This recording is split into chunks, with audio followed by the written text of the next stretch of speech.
భగవంతుడు జన్మ లేదు, కర్మ లేదు. ఏమన్నాడు? జన్మ కర్మ చమే దివ్యం.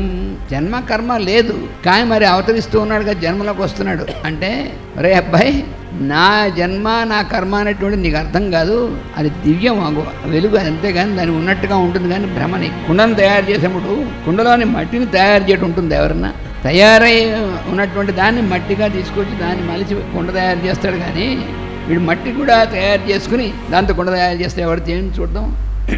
అలాగే కుండ బద్దలైనప్పుడు కుండ బద్దలవడం ఉంటుంది, కానీ మట్టి బద్దలవుతుందా? దేహమునకు జన్మము కలిగినప్పుడు అందులో ప్రతి అణువున అంతర్యామిగా ఉన్నవాడికి జన్మ లేదు అని అర్థం. నీకు జన్మం లేవంటే అది అర్థం. మనకి జన్మం కలిగింది, ఓ రూపం వచ్చింది, దేహం కలిగింది. తర్వాత శరీరం పోయిన తర్వాత ఎక్కడికి పోయి పరమాణులు ఎక్కడికి పోలేదు. ఈ కూర్పు మళ్ళీ ఎక్కడ ఒక డిజాల్వ్ అయిపోయింది.